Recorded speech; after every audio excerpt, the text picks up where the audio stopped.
Hello, welcome all of you. जैसे आपको पता होगा कि एनटी ने 2 दिन पहले सीएसआईआर नेट जून 2020 के लिए एग्जाम डेट को बताया था और अभी एक बड़ा नोटिफिकेशन आया, बहुत ही अच्छा। उसमें लिखा गया है correction in the choice of cities in online application form for joint CSI UGC NET June 2020। यानी कि आप अपनी सेंटर की जो सिटी दी गई थी, आपने पहले दी थी, उसको आप चेंज कर सकते हैं अगर आप करना चाहें तो। और इसमें ऐसे लिखा गया है कि ये लास्ट चांस है, इसके बाद आपको कोई भी चेंज करने का मौका नहीं दिया जाएगा।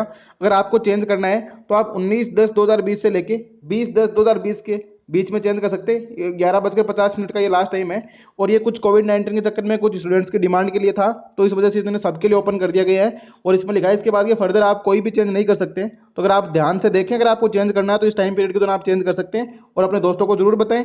और इससे पता चलता है कि आपको रेगुलरली सीएसआईआर नेट की जो वेबसाइट है उसको आप चेक करते रहें, क्योंकि अभी इससे रिलेटेड नए नए नोटिफिकेशन आपको देखने को मिलेंगे। सो आप देख सकते हैं कि CSIR.net.nic.in पे चेक कर सकते हैं और www.nta.ac.in इस साइट को आप रेगुलर विजिट करते रहें। So thank you.